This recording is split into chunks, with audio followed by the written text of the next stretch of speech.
Hello. Hey, I think I'm live. Possibly. Checking the sound. Yes, it's streaming okay. So what am I going to do tonight? Well, my name's Robin, and I am streaming tonight on the subject of an adventure prep I'm doing for Dungeon Crawl Classics, and it's a completely new thing for me. I normally prepare in private, but I've decided I would dive into trying to do kind of a random preparation, well, slightly random, but I've got some ideas for a game for Dungeon Crawl Classics. So I'm going to pick a setting, an environment, and various other things. I may also use some of their excellent book materials that they do as well, which are they've got a dungeon book called The Dungeon Alphabet, slightly out of focus, which is a rather nice book where you can roll on tables to create some dungeon environments. So I may just dive into that because I've used that a few times before. Additionally, I will scribble some notes and things in front of me as I go, on the basis that I need to sort of come up with some antagonists, come up with some geography, maybe even a timeline. I sort of thought, now I need a quick of a drink here. I thought that I would do this in a way where I will maybe do a phase 2 of this, because I think this is going to take about an hour to scribble out some ideas. And then maybe a phase 2 episode of this next week will be fleshing out the monsters and things in a bit more detail. So rather than going straight in and going, okay, I'm going to know every stat of every creature in every room or environment, I'm going to spend more time just sort of coming up with the framework for the adventure and trying to make it sort of feel Dungeon Crawl Classic-y, and then go from there. So so you may have noticed I did a video in the last few days on Dungeon Crawl Classics as a book. It's a huge tome. In fact, it's quite rules light despite the size, because everything's in here role-playing game-wise to play the game. So it's got character creation, it's got the Dungeon Master's Guide essentially in there, although they're called judges in Dungeon Crawl Classics. And it's got all the monsters and all the other good stuff too. So what a tome. It's got spells as well for all the wizards, and that takes up a huge amount of that, and some adventures to play. A couple of adventures are in there too. So a great big solid book, and that's this. It's not got a setting though. It's worth actually saying it doesn't have a setting in here, although they do modules with setting. They've got one sort of Shudder Mountain setting, as well as Lankmar they've done. And there's lots of third parties that have now done some setting material. There's one called Hubris that I've got recently, which is a great little setting for Dungeon Crawl Classics. So I'll get that out of the way. I may grab that again later, just while I'm working through. And basically, as a game system, I mentioned in the video that I did a couple of days ago that it's you can start at level 0, but I'm going to do this one for a level 1 because I'm not completely familiar with building out a level 0 because there's a lot more characters in that. But as I said, I'm going to start now just by talking about the environment, coming up with some ideas, some sketching out some things. Even though I'm not a good sketcher, I will draw a few things. But I may not go into the actual level of it unless I do that as part of the second part of this. So in which case, I'll go into more detail about the level of the monsters and ideas I've got in there. So how am I going to facilitate doing this? Well, I've got this excellent pad here, and this is by a company called Square Hex in the UK. I think they have a lot to do with like various BX things for classic, old school Renaissance style role-playing Dungeons and Dragons type stuff for Labyrinth Lord, and I think is it BX Essentials or something they do. But they've got a nice little website, and they do these pads and things as well. So great bits of material if you are looking to sketch out ideas for a game. So obviously I'm not affiliated with them in any way, but I have used these pads, and you can just sort of tear off each one. So potentially you could do a dungeon or environment on each one, write out the stats for creatures and monsters, and then you're working away. So that's my first tip. Obviously you can do this on a normal pad as well. You don't need specific stuff, and you could get a hex print pad from Amazon or any other good stationery shop, but these two things from them I've found useful in the past when I've sketched a few things out. Right, so I was thinking in terms of environment first of all, going straight into it, I was looking for something where there might be kind of slightly mountainous, rocky ravine style. I was thinking there might be a village location, and I've got an idea maybe for a main dungeon theme for it. So I might sort of start just by sketching that out. But also in terms of facilitation, I have got over here my Raspberry Pi, which I will switch to. And I've got things on here pre-set up where I've done, as you can see here, this is a set of character names which I've created. And I may use that and roll on a table. I may also go to a village generator and knock up something randomly as well there. So it depends what I'm doing. I'll be diving around these things between myself and the desk. And then if I'm rolling on any tables, I'll be throwing up this view down here so you can see me roll a dice. So there you go, that's how I'm going to facilitate it, and let's get stuck in. So back to the desk. So I had in mind this one dungeon sort of theme, which I'm going to do with pen and zoom in. I had thought maybe I should sketch in pencil first and then line it afterwards, but I thought, I know, I'll just go for it. Otherwise the pencil's not going to be as easy to see for people on the internet. And the other thing is, up here, up there even, when I get my finger to it, this Restream.io, if anybody says anything to me on the chat on my YouTube channel here, or if you go to my main Facebook profile, this is a public video, anything you type on there will appear there. So if you go, I can't hear you, or some other thing that you've got an issue with, drop me a shout on there, and I may also bang the gong. I have a gong beside me. So if you ask me a question, I may just whack the gong just to say thanks for signing in as well. So just a little bit of silliness on there. Right, so the first thing I wanted to do is come up with like a main environment that is going to sort of sprawl out from this in terms of what the adventure objective is. So I'm thinking something like a large sort of very strange thing in terms of the environment. So where shall I draw that? Okay, I'm just going to dive straight in. So if I'm thinking, I'm looking down initially here, maybe I can draw a tree or something hanging over here, and some bushes and things, over a ravine, and rocky sort of ravine as well. But down inside it is some sort of vast cube. So large obsidian black cube down in there, in the valley, so to speak. So, and this will be my main dungeon. So bear with me as I draw it out, as my thoughts come through this. So a very deep ravine, thinking things along the lines of Grand Canyon style. We have a traditional sort of rapid style river, large hilly rocky area behind there. Ravine sort of continues along, trees and bushes as you sort of look down on that from the top level there. But right on the top of this large obsidian block, which may have been here for millennia, I'm going to have a sort of an entranceway of stairs sort of going down in there.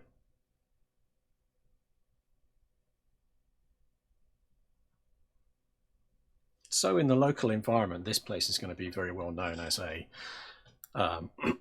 known dungeon or area that people tend to avoid, of some sort of mystery surrounding it. So the river actually continues on, some rapids and things down inside the valley. I don't want to draw in all the details, but just sketch around to show that that's some water coming up against that. So this strange, huge obsidian style block that's maybe, I don't know, let's say that distance up there is possibly, let's say, 500 foot.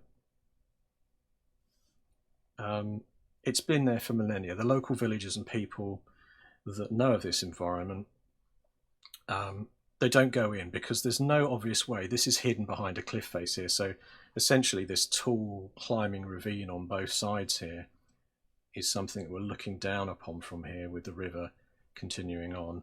The rapids have worn away the rock around this large obsidian block. So the question is, did it fall in there before the river formed and started to erode the environment here? Or did this thing arrive after the river had started to erode the environment? Who knows? But that larger obsidian block, it's kind of worn out, weather worn, so it's been there centuries. Overlooking it, maybe let's say that there's some nesting birds and things have made their homes on the flat and the near flat surface. And also there's some strange, obviously deliberate channel lines that have been cut into the surface. And as an onlooker down here, you can see that water channels through there and down through the entranceway in some way. So essentially it's primitive guttering that's been cut through the obsidian rock to allow water to feed through that area there. So first thing I'm going to do is come up now with some villages or something in the area. So if I switch over to my main pad in terms of environment, if I say this central hex is my square, strange, unusual obsidian dungeon in there, and we have a river channel coming through, I'll just draw the river going off in this direction, maybe taking a fork there. So if we build up around here, we could say that that's a kind of a mountainous region there, and this whole valley that the obsidian rock is in can sort of continue around there as a valley.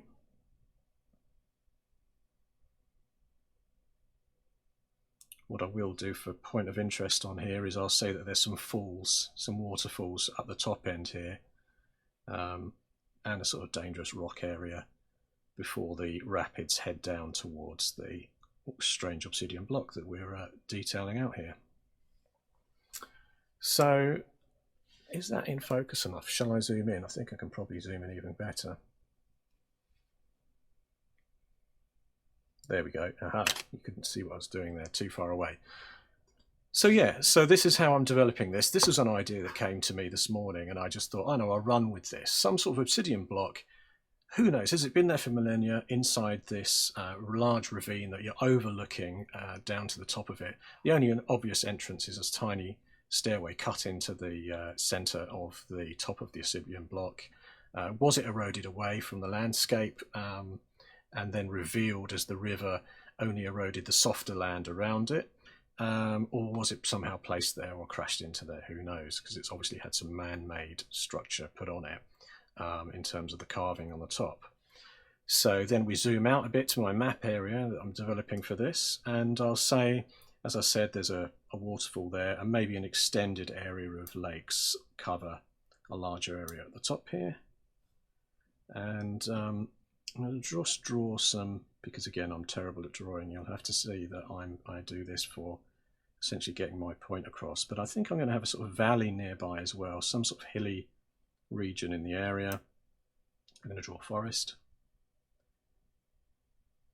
and I'm going to say there's some sort of homestead here as well. And in fact I'll probably also put a minor river that joins in and feeds via a waterfall into this main ravine where the water heads down there. So yeah, zooming out from this, we've obviously got some kind of population in a village nearby, which I've thrown in there, which is a slightly hilly area, and I could put many more little foresty areas up here as well, but I'll just leave it for now as I want to try and get the main pieces on there. I also think I'm going to have some kind of, because there may be some history behind this cube as to it's attracted people, it's been there for millennia, there's lots of stories about it. So potentially, let's say we have some sort of wizard's tower has been built up around here near the headland or somewhere near the waterfall area where the lakes are at the top here. And I will just draw it on as a sort of mini tower there on a hill to represent that there's a wizard's tower. Won't give it any names yet, we'll build up to that. Won't give the village a name yet, but this stream can continue up or sort of narrow small river or what have you, past where the village is. And any other key points? Well, I might say there's some farmland over this side. So basically the villagers have a sort of strip farm, classic medieval farming going on over in this region here. And in terms of this being an area where there's lots of rocks and it gets more mountainous, I could have this whole area at the back becoming a lot more sort of mountainous terrain, really. And we'll have some dwarven mining. Why not have some dwarven mines in there to suggest that these hills, and of course they need some hills going up there as well, maybe some pine forests. And maybe these are more deciduous over this back area here, but the pines are at the top end. I'm just going to grab myself a drink now as I'm working through this. I'm going to just check that I'm live as well. That's good, yes, it's working, excellent. So anytime you feel like it, dive in and do drop me a comment. I'll appreciate that. So, okay, we've got a basic environment now, the classic adventure kind of thing. I know that my main dungeon, I wanted it to be this weird, large, non-eroded block, and I've got some ideas for what's to go in it. And then the environment around the area, we're setting up with a village. We know that some dwarven mines up there, although I've drawn that extremely badly. I've got a wizard's tower on the basis that someone moved in this area a while, maybe a long time ago, to study the contents. And that's the contents of this strange obsidian block. And that's it for now. What I'll now do is I'll think about some names and things for some of these villages in the area and start to knock that together. I've also got some ideas. I already had a sort of idea of what I wanted to call this. So let's drop over then to the Raspberry Pi, which is a single board computer that I've got in here, and I've got a few of my bits and pieces up ready to fire up some environments. So basically, to start with, I've got that village which I mentioned there, so just fire back to the desk. I've got some kind of, I think, human type village in this environment here, with farmland, access to water, and the stream leads down into the large ravine here. So let's go and have a look at rolling up, to start with, some village names. So I've got some place names down here which I've got on a D100 roll, and I'll see what comes up. So let's roll something from here on the GoPro. It's a D100.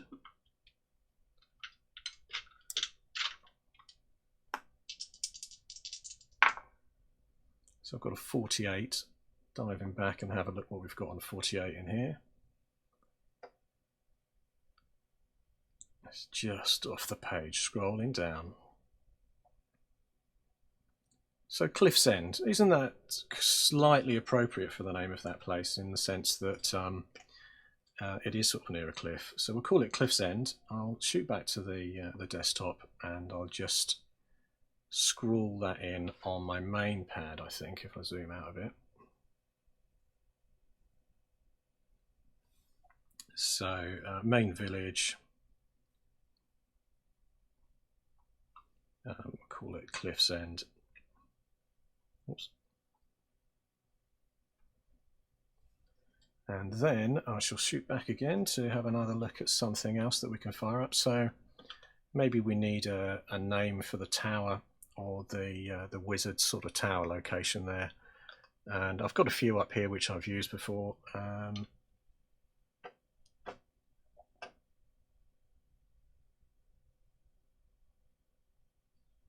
Yeah, let's go for Howling Tower. I like the sort of sense of that, the Howling Tower. So we'll just give that number 1.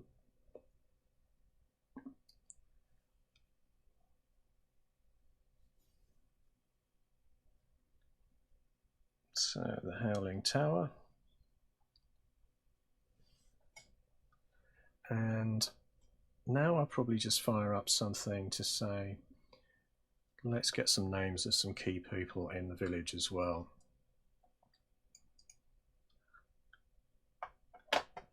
So shoot over to my names. So these are just names I've been using for years, and I made them up. I put them on a D100 table just to fire them in here. So if I try and think of a wizard's name from this list, I'll just roll the D100 again.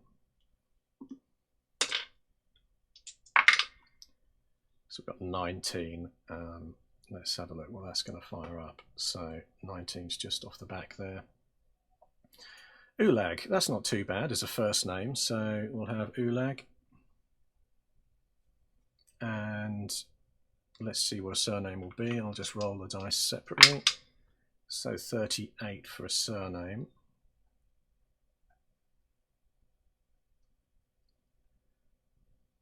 So Ulag Jackdaw. And I'll give him a suffix as well. So let's see how that works out. 86. So 86 is a suffix. Oh, the poor. I'm not that happy with that. I think he'll have a sort of slightly more fantastic name. 53. Oh, that's at the top. So we've got the big maggot pie. I'm quite happy with that. I'm quite happy with that. So Ulag Jackdaw, the big maggot pie.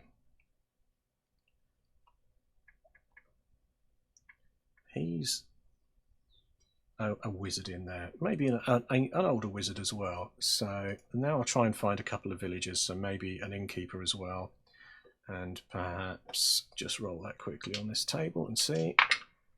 86, so that's going to be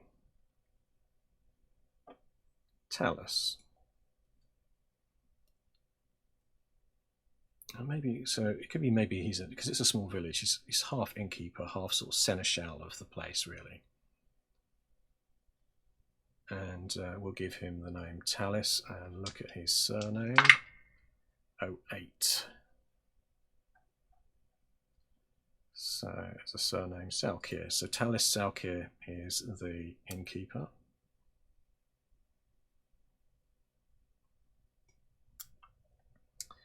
And I'll just see what he goes by in terms of a nickname or suffix as well. So 23.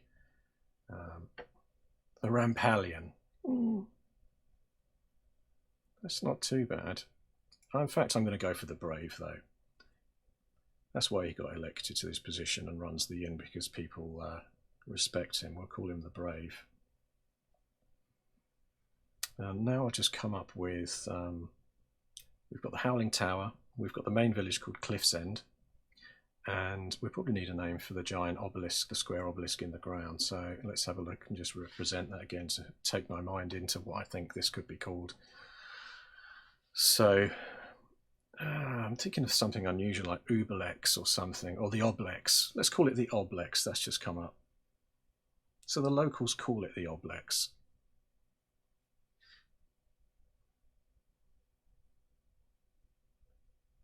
Oh, and the Dwarven Mines as well. So let's come up with a name for that location.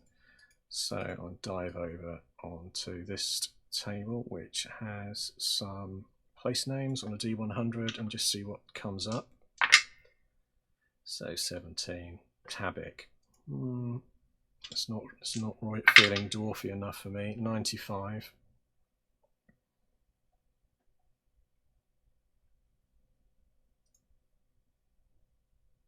Ignamura? Kobanark. That's what I'm going to call it. The dwarven place is called Kobanark.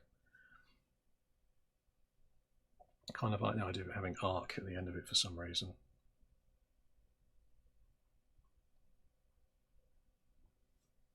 So those are my basics I've got together. Now I'm trying to think of a name for the kind of short adventure that's going to weave its way in our timeline through these locations at some point. So I think I'm going to come up with the thing that I thought of earlier, which I'm going to call this. I'm going to call it Beneath the Valley of the Ultranulls. So in terms of those key locations, let me get my thing out here. So the setting, I haven't really got a name for the setting either, so maybe I should just come up with the whole environment name as well before I dive into here, and just roll something as well on the table. So the whole area, I just rolled an 04, that's right at the top of the table. So the V, no, I'm going to go for the region. I'm going to call it Scarp Sea, because of the escarpments on there, whatever you. So yeah, I'm going to call it Scarp Sea. That's kind of what I thought of earlier as well. So the region of wherever we end up putting this setting. It's going to be Scarp C. Okay, so I've got the region. I'd probably just need a dwarf for up the someone that represents a trader dwarf that trades with the village from the dwarven mines.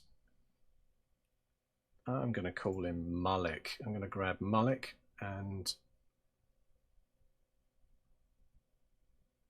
Mullick Deadlock. So let's have a look. So Copenarch with a trader that links to the village that trades and knows Talis Salki, who works in the inn and is also the sort of de facto seneschal for there. We'll call him Mullick. I'm not too sure about that surname though. Let's roll and see. So 98. Keep going down. Get surname. Flourish. Dunnest feels a bit more.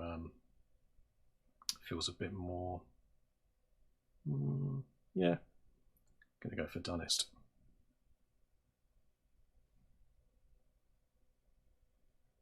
Right. So I've got my names. I've got my environment building up. So as an introduction then, so the region,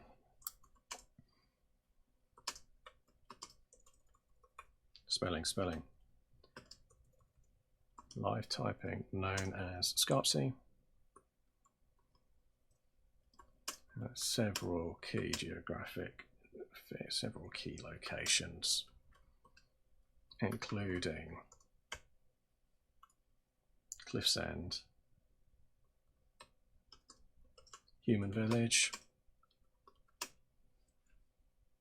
with a stream. I'm going to name the stream now randomly, called the Odd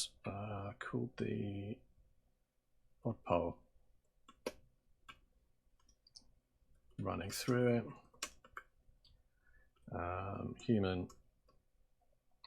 Human leader called Talis Salki runs the inn, and I'm going to come up with an inn name as well. Can I call it Gravesend? What do I think Gravesend? Maybe yes, the Taffy. Why did I think that? I'm going to call it the Taffy. And trading, they have trading, which I've already just discussed, trading with Dwarven mines in the north, called the Copenarch.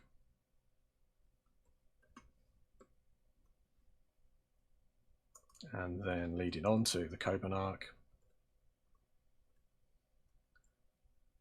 let's say it's a gold and ore mine run by dwarves and trading with the human village, trading with Cliff's End for food, other provisions.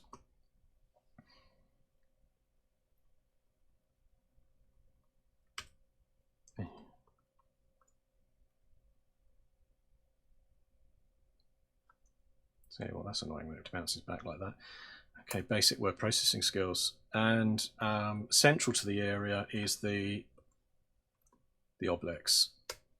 I'll call it the oblex, a large square, no, a large cube of obsidian. I'm not going to spell that right. A large cube of obsidian rock, eroded over the centuries, and a mystery to most of the locals.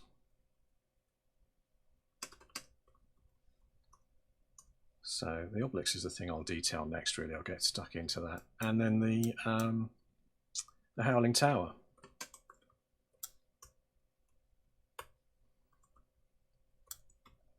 Resident, I'll call him Ancient.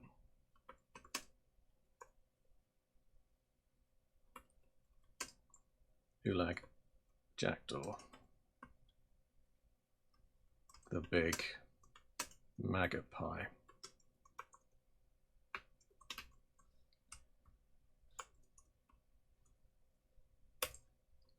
So once I've scanned the image, I'll drop something in there. But let's now generate a village to go in there. So I have this medieval village generator to hand. That one's got a stream going through it, but let's see if I can get one with a bridge on. No, that's like a road. That could be with the stream. That could work. That could work. I'm going to call it.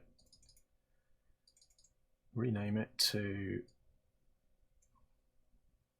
the name of the village, which is Cliff's End. And I may make some adjustments here with a slight warp. Just to push away this so it looks a bit like a stream going along the edge there. And there's the farmland over the back. So this tool is an application by a person called Watabou, which is WATABOU, and that's on itch.io. Basically, itch.io is this website where lots of people put little apps, and one of them is this village generator, which is very useful. So what you can do as well with this is then export it. So I need to save it, and I can't remember how to do that, but I need to save it as a... Oh, there you go, there's the export button. So I'll save that as a ping. And that's Cliff's End now saved for me, which is handy. So everything considered, I need to go to my downloads folder to find that, and then I can paste it in as a map.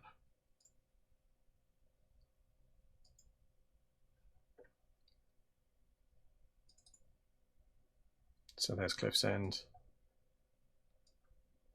Will this actually load into my thing? This is the test of technology now, isn't it? So I wonder if I can just drag it from there straight in. Oh, look at that. The power of computing.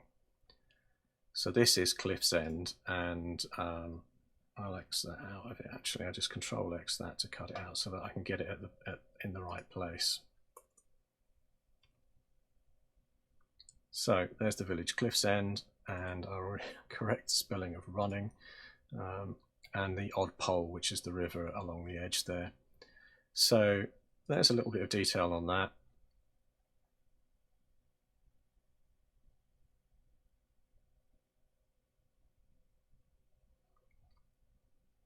Okay, so now I'm going to detail out, I'm going to dive into a bit more detail now on the actual content of the adventure inside the Oblex.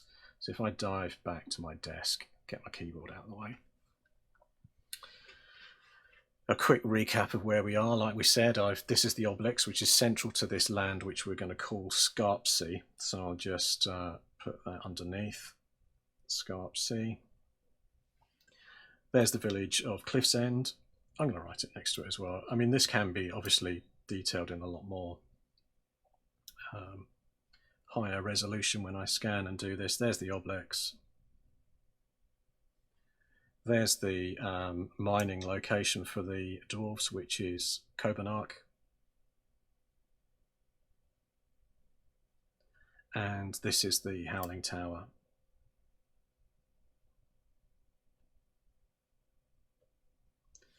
So I've slowly got a few things coming together, and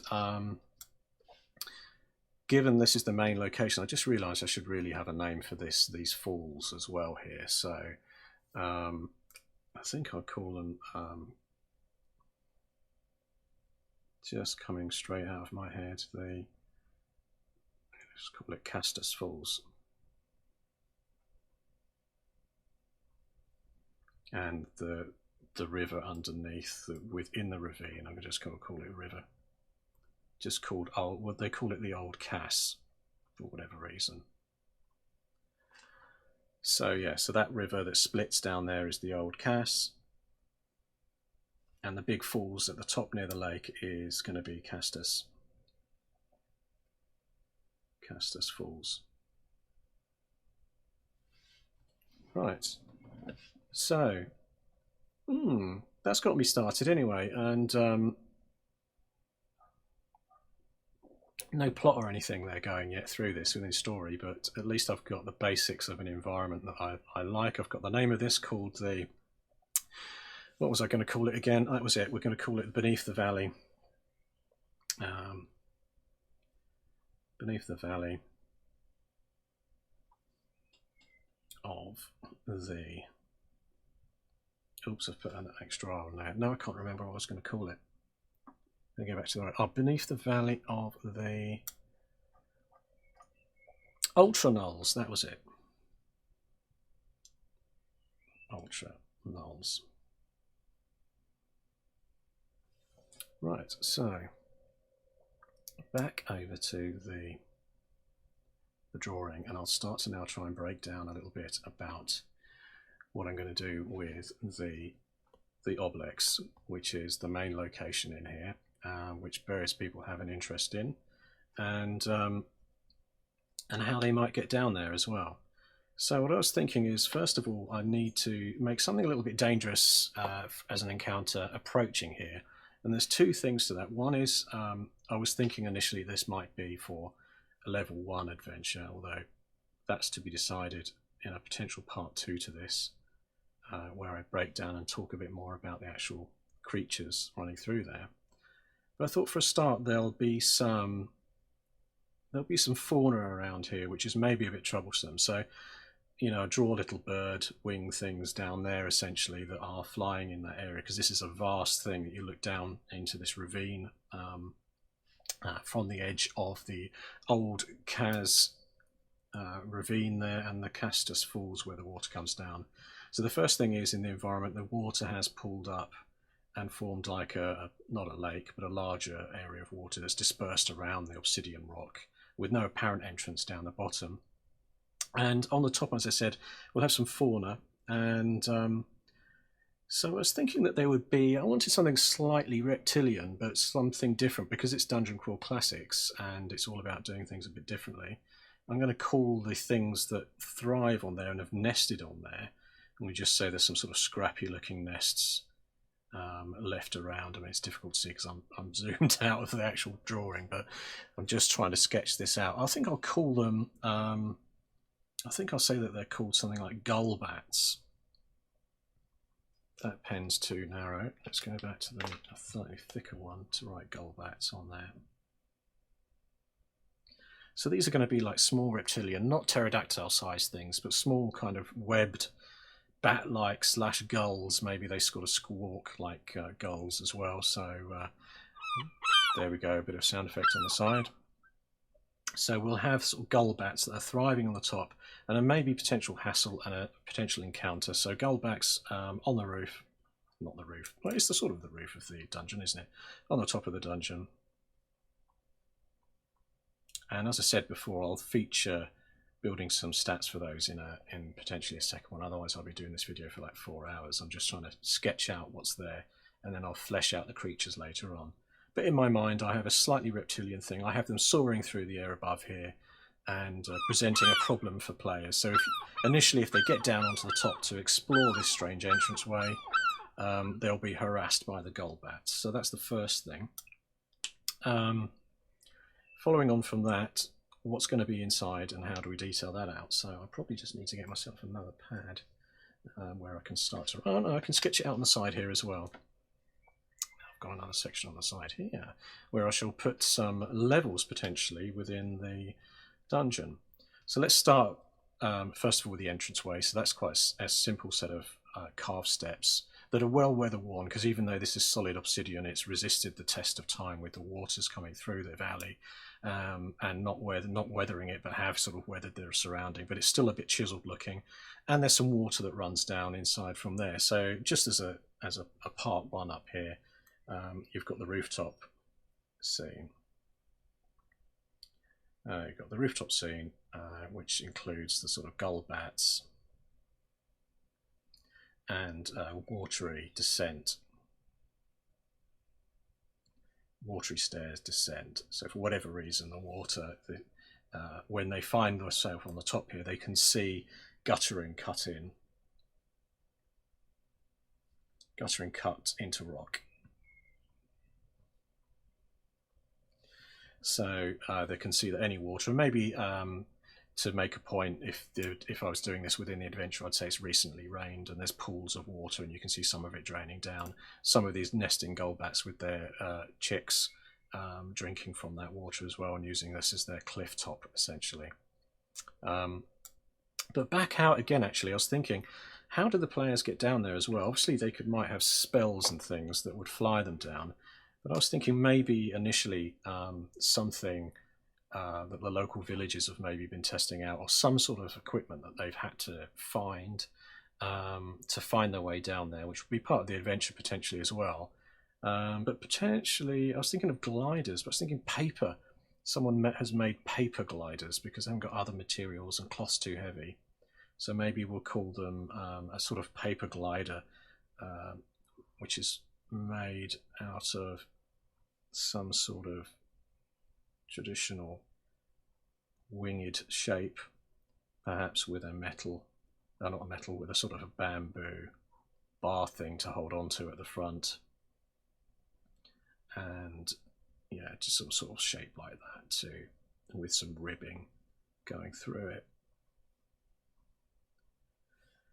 So if you can imagine, if they did approach to this location and were able to get hold of one of these or a few of these to use, that's a potential first way to limit the player access to this location, or at least one option for them to find their way onto there. Another option might be to befriend Ulag Jackdaw, the big maggot pie wizard that lives in the Howling Tower. He might be able to offer them spells, or the players might have spells themselves. But we'll call this thing a paper wing. And somehow the players come across that. Maybe the villagers can help with it.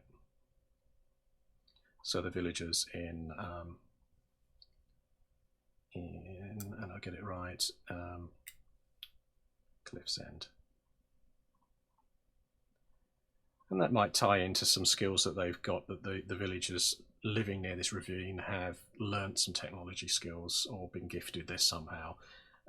Where they've learned how to use this, but maybe it's a brand new revelation and they've been practicing, and now it's time for the players to maybe grab 3 or 4 of these things and jump off, and therefore I'm thinking through my head that this is an initial sort of danger to get down to here, because this cliff edge, this is completely separate from the cliff edge, so there's no walkway down on top of this block of obsidian down here with the entranceway. They're going to need to jump down, climb down somehow, and because it's separate from the cliffs that come in, angling in like this, and on this side, the best way would be to use some sort of paper glider or other form of transport to get down there. So yeah, that's a potential idea that's just sprung into my head, that they could use some sort of method to get down, and that's where the players would have to use some sort of agility skill, or like I said, find some other routes in. Perhaps even getting down there to explore, is there an under route? Is there someone eroded away underneath that could help them as well? So back again, initial scene, maybe they have to fly down there, maybe they're making some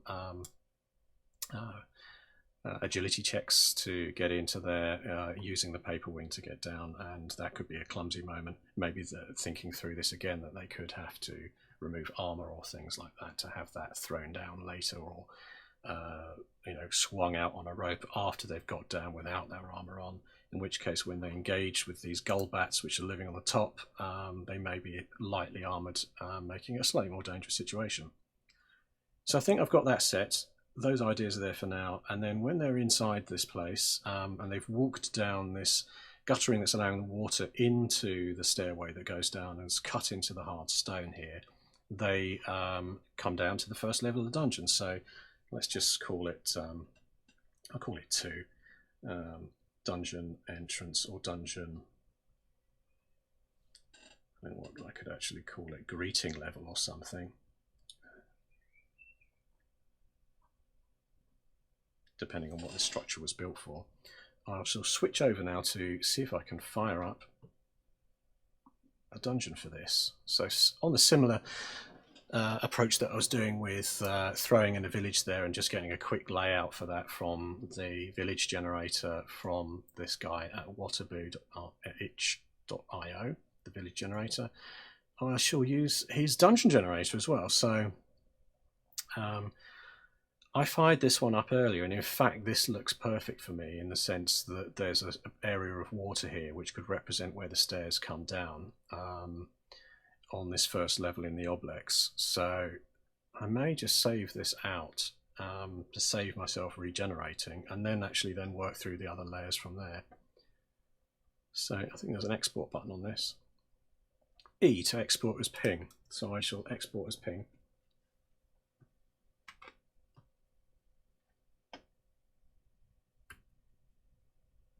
Yeah, that's come down okay.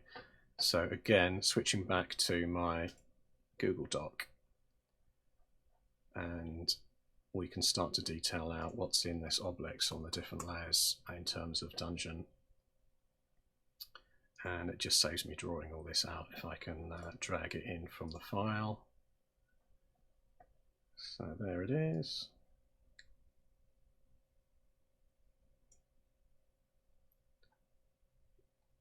That's coming a bit small, but you can zoom into that, so I'll just leave it as it is for now. Or maybe I should get rid of the text, because that's something I might detail myself, or I could use what's there. Thinking through presentation of this to make it easier to look at a later date. I wonder if I should change the page layout to make it a landscape and just have a bit more space for the drawings. That might be a good idea. Yeah, I'm going landscape.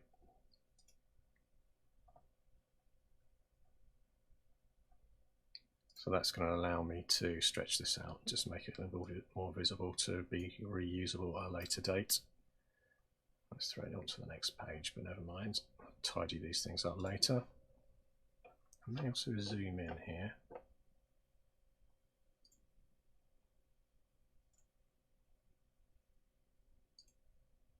150%, let's do it. Okay, so that's my first layer coming in.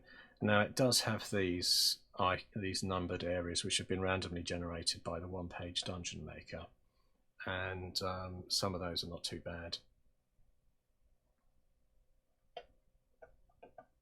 So one round door with 2 keyholes on the southern wall, magic orb among rubble on the ground. I'm happy to keep these.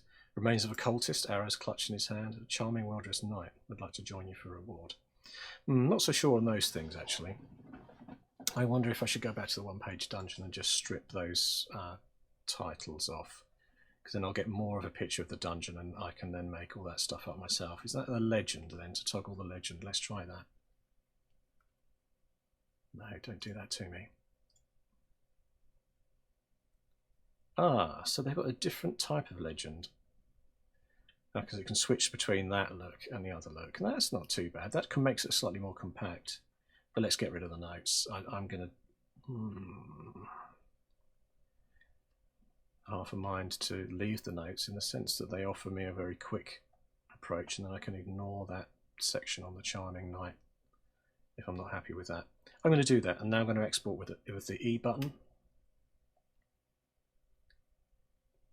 That should have come down. Let's go to the dock.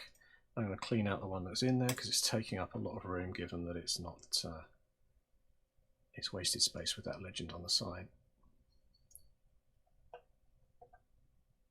That's more like it. So we've got our first level. I'm definitely going to say that the main entrance comes into this water area in the sense that the fresh rainwater that's fallen on the top of the oblex is pouring down the stairs. So maybe they come in at this area here or something.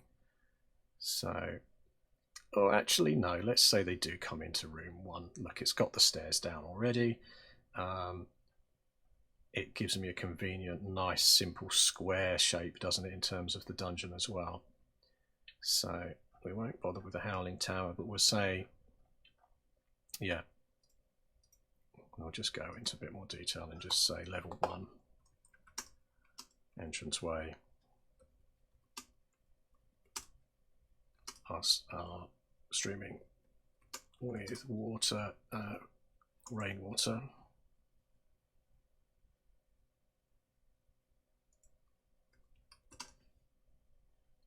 So here we go, level 1, streaming with rainwater.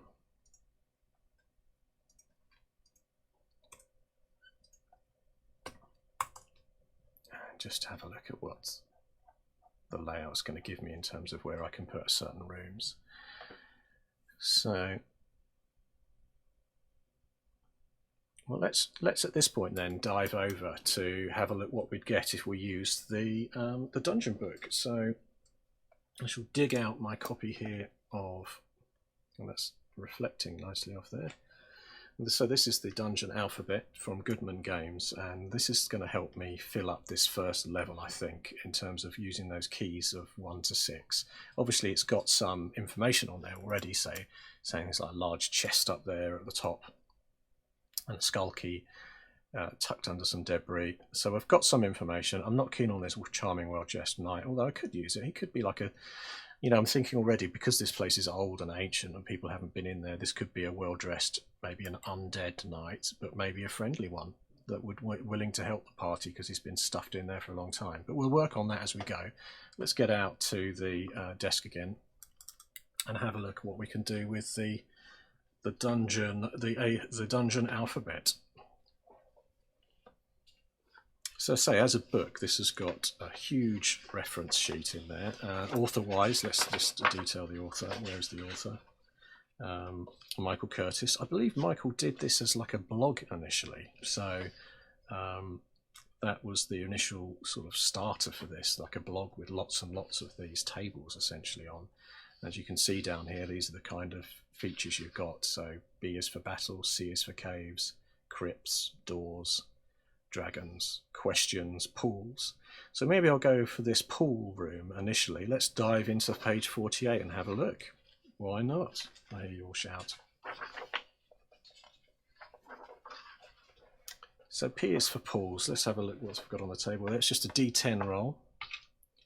I'm going to see about just trying to go with it rather than fighting the 5% chance per dungeon level. Okay, well, I know I've already got a pool on there, so let's see what I've rolled there on the GoPro. So, oh, my GoPro's leaned in a bit there. So I've got a 4 on the D10, and reading out from the book, 4 is the pool contains life. So let's have a look what kind of life's in there.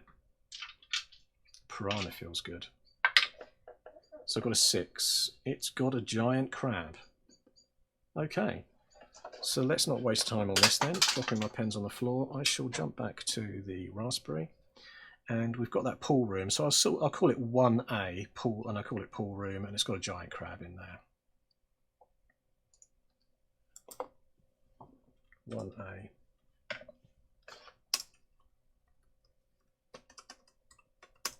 Giant crab. Below water surface. So it's somehow been magically enhanced in this weird Oblex stone building. Go back out again and we'll look at another, well, let's have a look at another section after we've done that. Or maybe I need to do a little bit more detail of what's in that pool room before I move on. So let's go back out and have a look at what other stuff we've got in here to pick on. So desk. So questions, potions, I mean rooms, relics, statues. I like the idea of there being a statue in there. Let's do that. Let's dive onto that. So page 59. This is what's called totally random generation as we go, although I did have a sort of general theme for what I was doing. I've lost the page numbers off the bottom here. 62, 58. So that's a bit annoying, isn't it? They don't have the page numbers on every section of this, but I'll zoom out so we can actually see what's going on. So, statues. Oh, it's over the next page. So, randomly know what type of statue. And obviously I can come up with these things out of my head just by randomly thinking something odd, but I like the idea of using this table to see what comes up. So I roll a d20 twice by the looks of it. I'll pop this over here, save me splitting the camera off again. And maybe I can see that getting that a little bit more in focus. Oh, that's quite well in focus. So we'll start with a d20, so 8. So it's a demon or a devil. And the first statue, the second what material. So rather than going straight over the table, I'm then going to come down and see what the material is. So 16, silver. Wow, that's going to be quite a nice statue.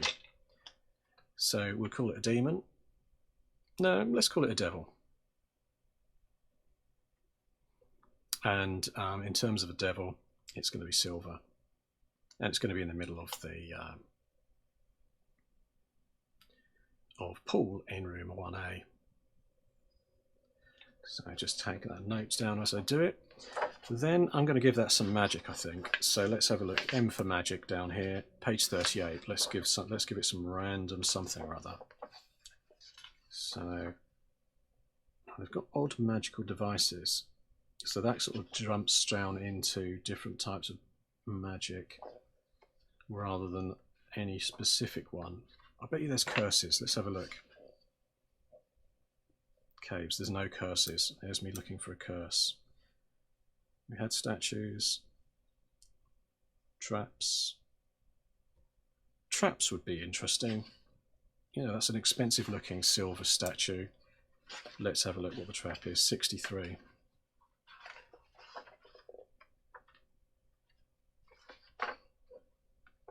30 fiendish traps, unusual dungeon stairs. And that's an interesting bit as well. So again, this is going to be kind of focused on the fact the room's already got a pool of water in it. But let's have a look what happens when we roll. Oh, a D30 this time, so we get the fatter dice. So an 11. Walls of the room compact, squishing the party in between. It could work. It could also crush the crab at the same time. So maybe with the theft of the statue, if someone tries to take something off the statue, the walls do crush in. At least on the pool section, like maybe a section of the roof comes down. So yeah, I was thinking that through. So basically, if that's that pool, let's draw something out down here, just randomly. So if we have that room with the pool with a statue stood on top of it, with some sort of demon, maybe he's bent down and holding some sort of, no, he's pointing at something. But more broadly speaking, the room has some stairs going down into like a square area. And so all this is the watery area, and maybe it's about 4 foot deep. Slightly murky. And we know somewhere lurking in there is this crab creature that we've just generated.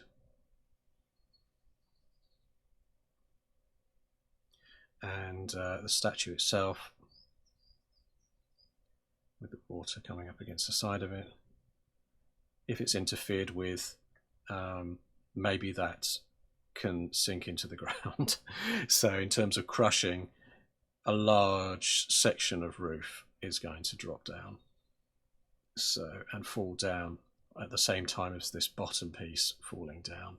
So potentially you're going to get crushed if you start to tamper with this. In the same way that you try and get that winged lady off the front of a Rolls-Royce car, it drops inside. That's what we're going for, a Rolls-Royce style silver statue of a devil.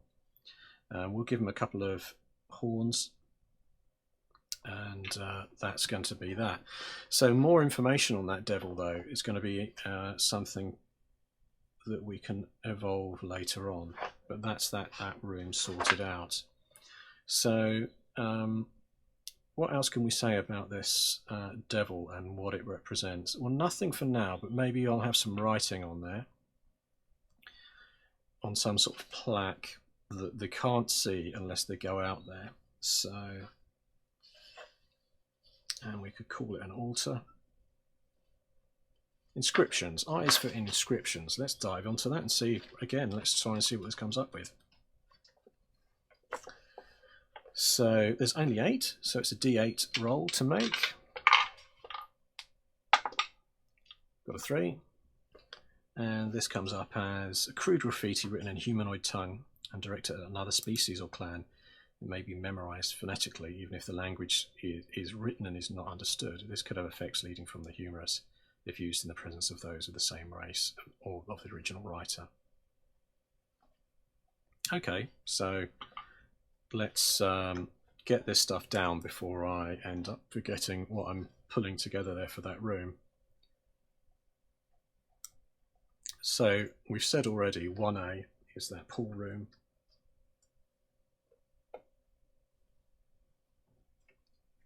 Momentary senior moment where I couldn't find my keyboard, but I've got it now.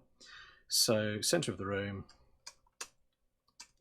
features a large 7-foot tall statue of a horned man.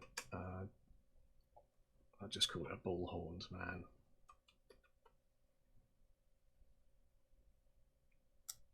Or humanoid, I'll just say man. Featuring a curled tail.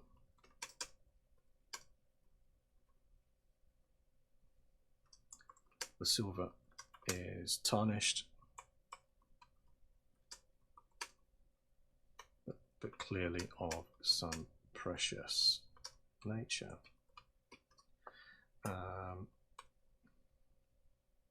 Beneath the plinth is a stone platform. The plinth. Let's get this right. The plinth is a stone platform and is sat in a pool of water that looks to be, well, they're not going to know, but let's just say it looks deep. So we'll just say 4 to 6 foot. So it's kind of fordable with your sort of weapon held high above your head or something. And let's just say monsters.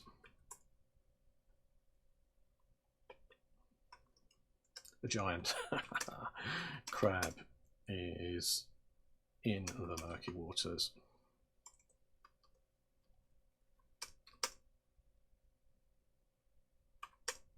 I'll just say it's hungry for now. And traps the entire stone plinth retract into the floor, protecting the silver statue. Inscriptions.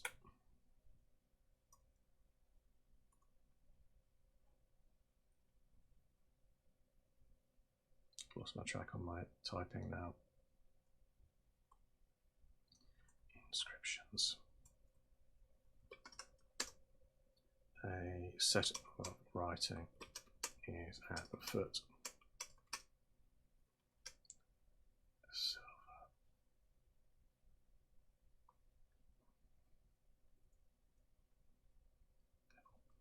Statue. And is and can be memorized.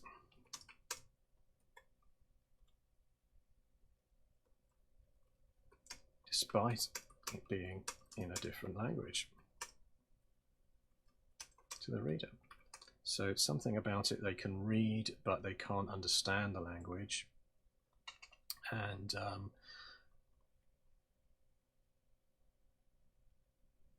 the trap, there is a statue, okay.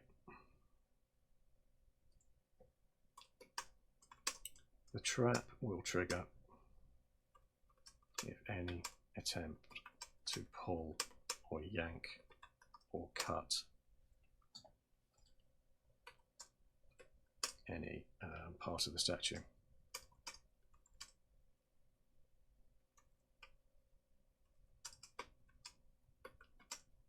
A large block will fall onto the full stone plinth of the statue. Crushing, so let's just say, I mean, I'm not going to go into full detail, but we'll say reflex save. I won't put what that is, and I'll just say heavy damage. So I think that room's complete, and the writing on the floor could lead to something else if it's been used later on. Knowing that they can memorize that is going to be a help for them.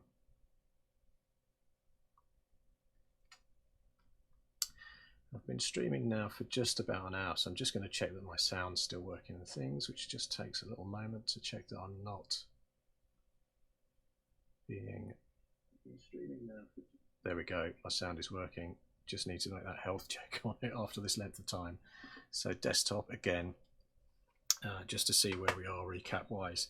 So I've done one room so far. As you can see, this takes quite a while to develop, but I'm now going to, because I've been going for an hour already and I can fill in some of this myself later on, I'm going to start to think about some of the plot about how this is there and why it's there and what the motivations are of things in there. I was thinking that there might be a god in here, so I need to come up with a name for that god. So I'm going to switch again to the Raspberry Pi and just look at my names list again and maybe roll something up. Most of my names tend to be sort of peasant based and not very godlike, but let's see what comes up if I roll a D100. So 31. Let's make it a female god maybe. So that would be, well, that's not bad. That's quite godlike. That 81 over there. Let's see if I get that. Tillian? No. Idonea, that sounds like an ancient goddess of some kind, so I'm going to go with Idonea as the god. I'm just writing that down, and let's just say she's been in there for millennia,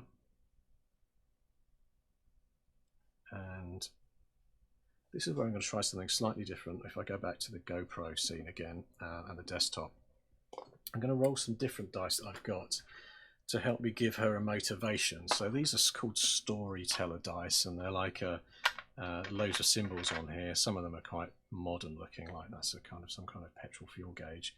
But the idea generally is that you use these and to give you some plot tips and ideas where you don't take them literally. So if I did happen to be rolling this set and it came up with a camera, I might I'll probably interpret that along the lines of somehow there's an image or impression left behind of some character here, or someone's looking for a portrait of themselves, or just anything fantasy-like, rather than just saying there's a camera, there's some modern technology on the floor. That wouldn't work in the game. So there's a whole load of these dice that you can get. This one here is like a Doctor Who one. You can see that it's got Doctor Who modern sci-fi looking beasts and things on there as well. And then there's things that have a slightly more fantasy feel to them. This one over here has a Medusa and bits and pieces on there too. But really, I'm looking for motivation or something. Oh, these are Scooby-Doo ones, just of interest. So I got those because I thought they'd be useful for, you know, there's a kind of shoot trap and things on there as well. So if you were using that in a game, you've got that chance to, you know, roll up and come up with some sort of escape hatch or trap. So what I'm going to do is first have a drink because I'm getting parched. And then I'm going to grab one of these to have a look what her maybe motivation is. Randomly picking a set out of here. I'm going to roll these all as one batch. Get this out of the way. Get that dungeon book to the side because that gold is reflecting. No, one's down on the floor. Going down.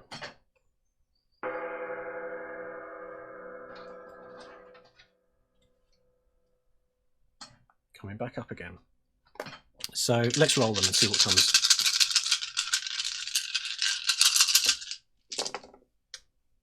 Donut, that's not going to help me very much. Oh, I can see these are the Adventure Time ones. So yeah, let's just say, oh, I quite like this one over here. This is telling me something. So this gives me the idea that Idonia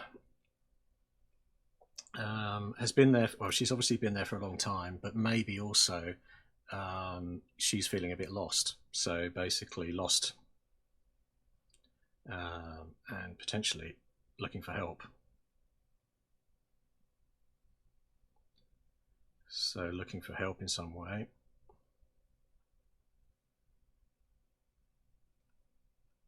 So she's a god in this obelisk stone statue, stone kind of cave system network. She's looking for help. And is there anything else on there that's going to tell me anything? Well, that pillow might say that she's been sleeping. So apparently, maybe she's sleeping right now, and that's how the players encounter her. So asleep in one of the rooms. She needs maybe something. If she's weakened, she's been asleep for a long time, and it's the players that are going to kind of rouse her from that sleep. So currently asleep. This is telling me some sort of dream thing going on there. I don't know what that represents.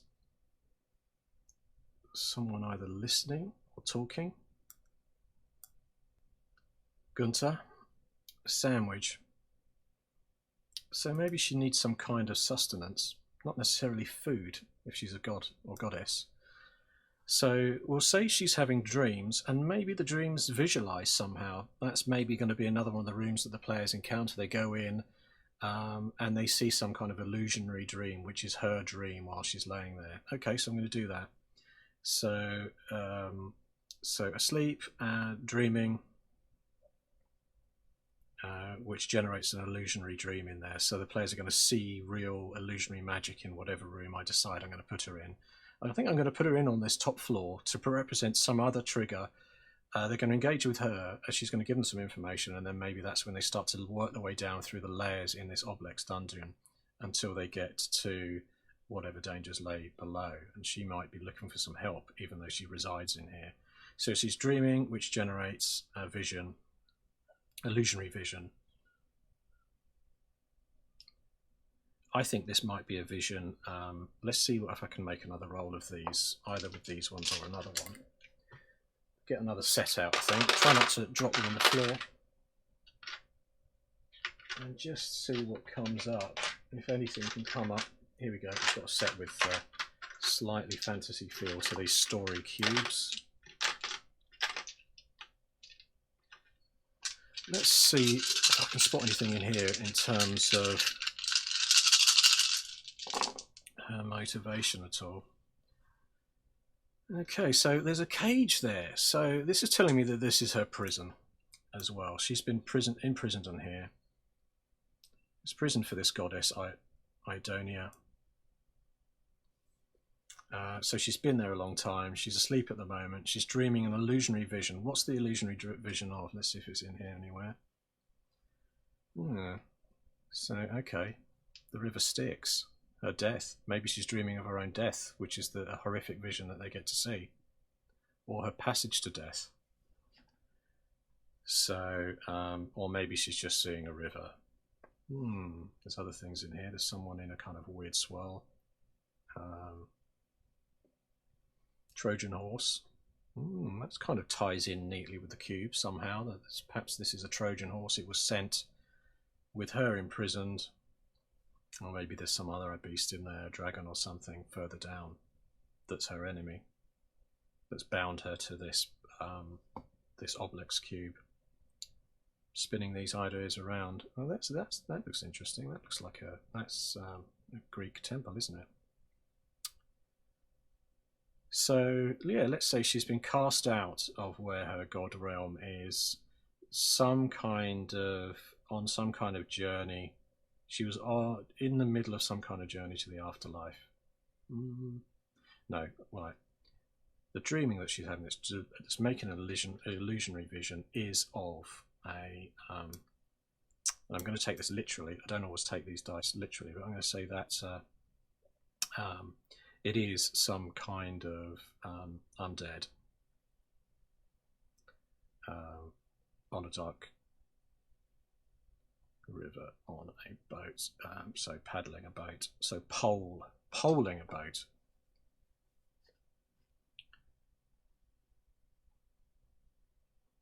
So that's what they'll see in the vision before they find her sleeping. And this is her prison. So we've got that sorted down already. Is there anything else in there that means anything to me? So that's some sort of journey to a way out, isn't it? So maybe she's also the key to help them out. So if they don't help her, they're in a lot of trouble because she's going to be able to help them through one way or another. Key to helping through the dungeon.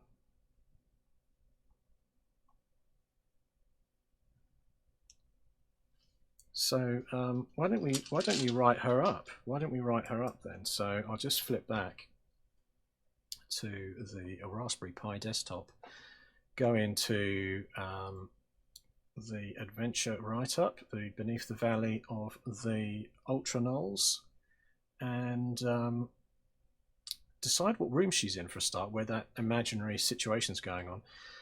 So if we think that the players come down in here, and geographically they may go left to investigate this pool where that silver statue is, and then to the right they may come, I think it'll probably be over here that she's dreaming. This is where the sleeper awakens. The sleeper awakens. Just a bit of vocal effects there. So that's going to be off room 3. So I shall write that off up on the text above.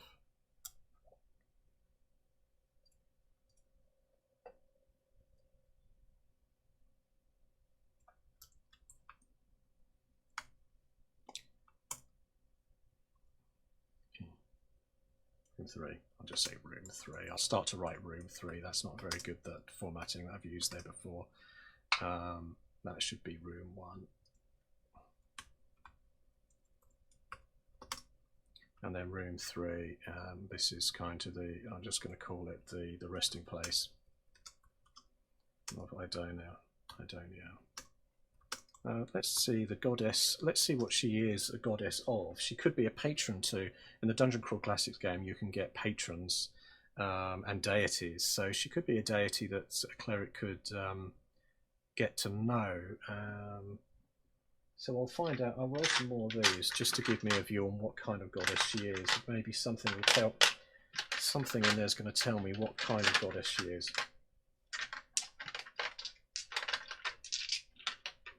Then I'm done on getting the write-up done on this. Okay, so another set of these story cubes.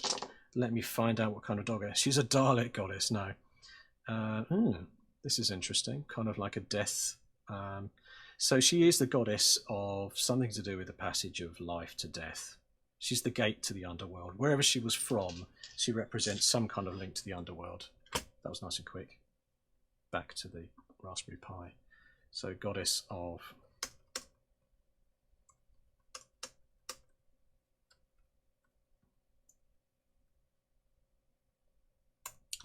she is lost and imprisoned. I can't spell imprisoned.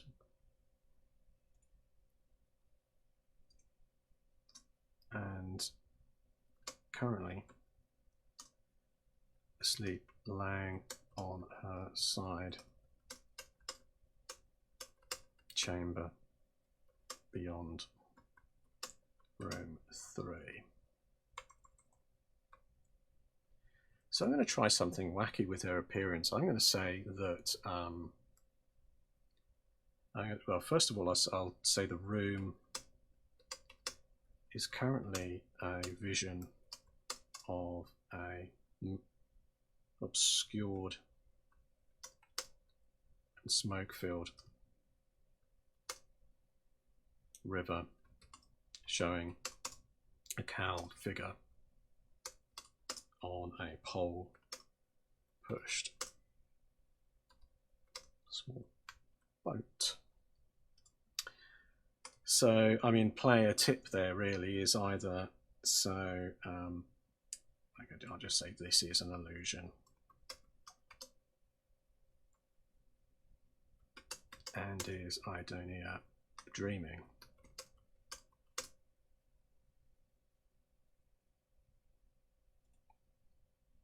Is Idonia dreaming of her past life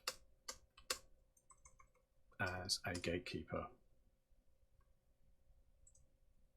to the underworld? We don't know what kind of underworld or anything. I'm just sort of writing up as I riff through this. And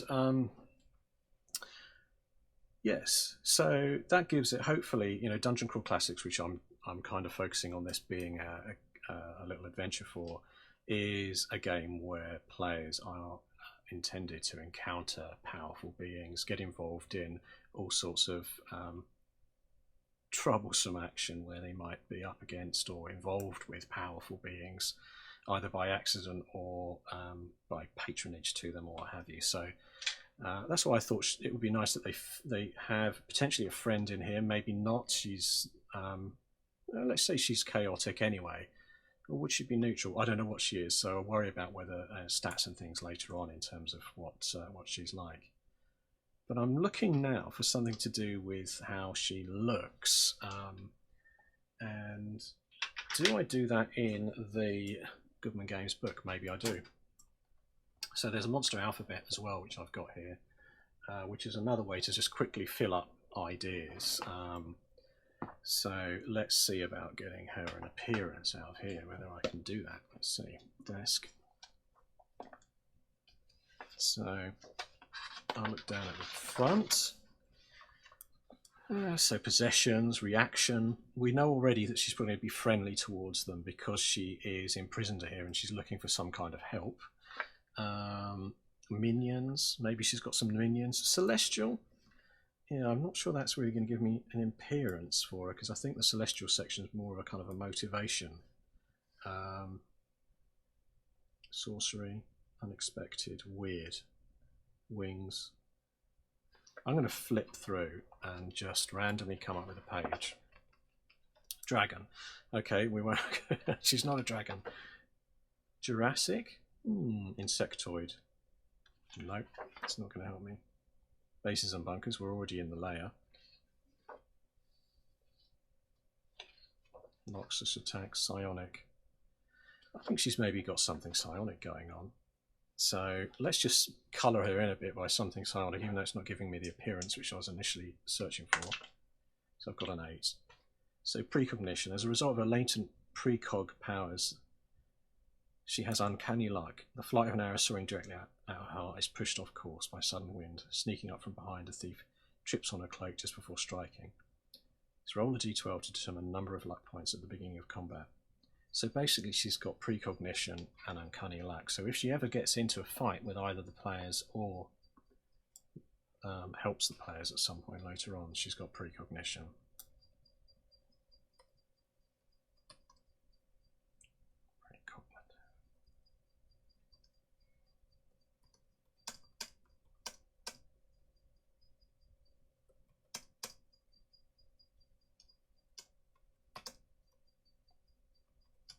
Points at the start of combat.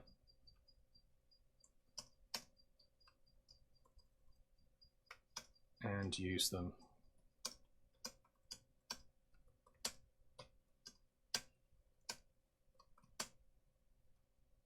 So that's a good start anyway. So I'm definitely going to have to roll these to determine her appearance, because I could come up with a classic goddess, you know, Wonder Woman style thing, but I'm kind of feeling that I just need to roll something to give me an impression of what she is and how she looks at the moment. Okay.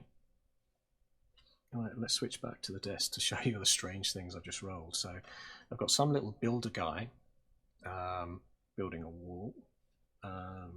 There's some sort of treasure present, a bouncing ball. And this one, which I can't quite work out, that's it, someone peering behind a wall, slightly hidden. So I'm gonna take a leap of faith between this two. Like the wall building up, I'm gonna say that she's not complete. She's fading or something, partially hidden as well. So I think I'm gonna say that she is actually sort of disappearing.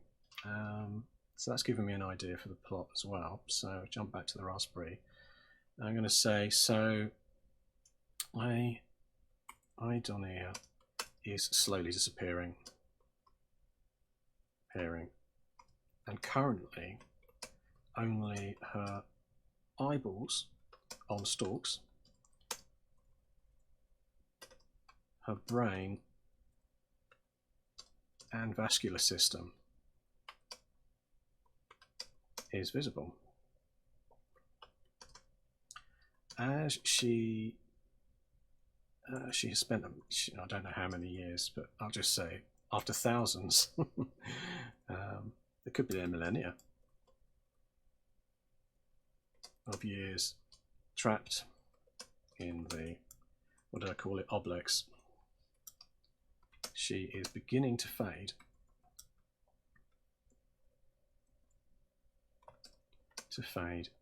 Due to her followers believing she has died.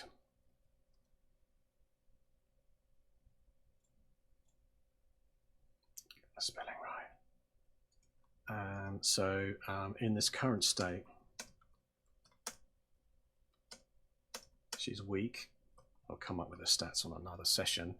However, she is seeking followers, because with enough people believing in her, she will become complete again. She will become complete. So yeah, sad story that this oblex is containing a god that was that was some way handling a gateway to the underworld, but she's imprisoned in here. She's disappearing, but currently dreaming in a fitful state on the floor, and she's also precognitive, so in this strange weakened state where she's just a walking set of veins with a brain on top, slowly fading away because not enough people still believe in her. So maybe that's another reason that she could get some sort of patronage, or one of the party of players may end up using her as a deity or something like that, and she will slowly reform in that process, getting stronger as they work through the dungeon, if she joins them, or maybe she doesn't join them and tasks them with something. So that's given me, quite a good starter for 10. I've got some ideas now, thinking that she is incomplete. I was thinking that maybe some of her other followers were imprisoned with her, or some people that were on a journey to their afterlife are also in the stone obelisk. So if they're also in here, she maybe want the help of the players to go down the further levels to fight whatever it is that is keeping her ancient race or ancient followers asleep, which is preventing her gaining her powers and her freedom. So that sounds about right. Yes, that wasn't too bad. I mean, that's an idea really of how you can use these story cubes. You wouldn't necessarily think a builder there with a hat on and a person hiding behind a door was going to give you the idea that a goddess wasn't fully formed yet and needed rebuilding. But that's what I got off those things. And if you do ever use these and get hold of some, they're good fun to use. You could use them in a game, but that obviously would distract from things. It's better to use them in prep, where you're thinking, can I hunt for something in here that will work for me? Even though there's a guy with headphones on there. Again, I would get that. So let's just see if that came up with a guy with headphones, and I can't find it now. It's hidden miles away. But anyway, there's a guy with a pair of cans on, like headphones, and that obviously feels very modern again. But again, you could interpret that any way, like someone they meet won't talk to them because they're sort of distracted by something, or maybe they do physically, maybe they are deaf or something, so they can't hear. So you can sort of get the interpretation from them, even when these story dice are representing something quite modern on them. Although this set appears to be all fantasy. There's like a queen, a mirror, a quill and an ink pen, some kind of princess with a sword there. So that one's quite a good one. If you're looking for something more literal, you'd roll it up, you get a Medusa, you could say actually, yeah, it's either someone has been transformed, there's a curse, so you could read that off the Medusa, or you could read off there that literally there's a Medusa or a snake beast or something like that in the locale around you.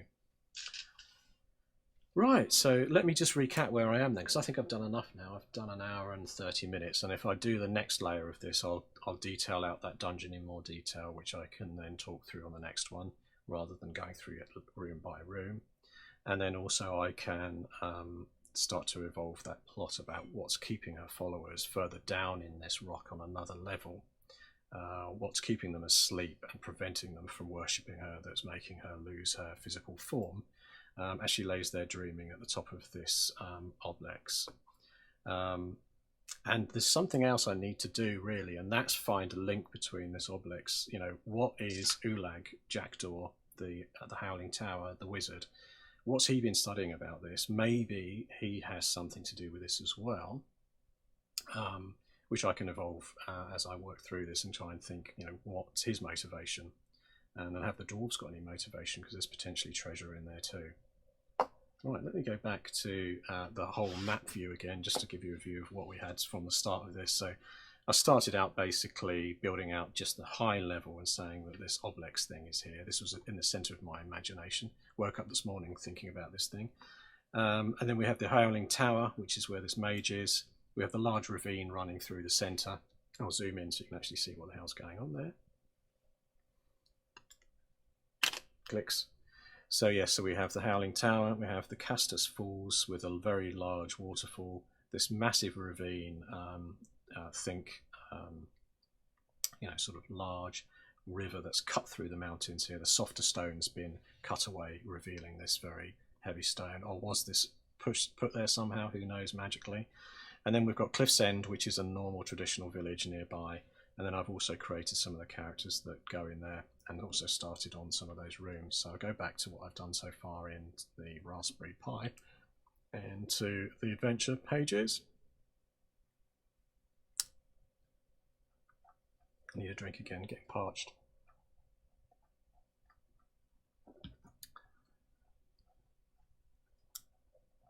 I think it went up and then it went down again there for me. Yeah, so beneath the Valley of the Ultranards, region known as Scarpsea, several key locations. With Cliff's End, the human village. We've got the human leader there called Talis Salki, runs the inn, which is called the Taffy. They're trading with the dwarves in the mines in the north called the Cobanark Mines. That's a little map of Cliff's End, which I generated using that village generator. And then Cobanark itself, it's a golden ore mine run by dwarves, trading with Cliff's End for food and other provisions. So nice and simple at the moment, haven't layered any complexity in there. The obelix, this large cube of sort of obsidian rock eroded over the centuries, a mystery to most of the locals. Level 1 entrance are streaming with rainwater. The one thing I will just do on there, I'll say options to get down to the top and the entrance of the obelix include paper wings. So these could be made by the wizard, maybe. Yeah, rather than the villagers that aren't going to have any high technology, created by Ulag Jackdaw. So maybe that's the reason to go and visit him and find out maybe he's got a different motivation about this location. These are gliders, which he has made. I mean, certain number really, maybe 5. 5 of which will enable the party to fly down in a dangerous way, high adventure fashion.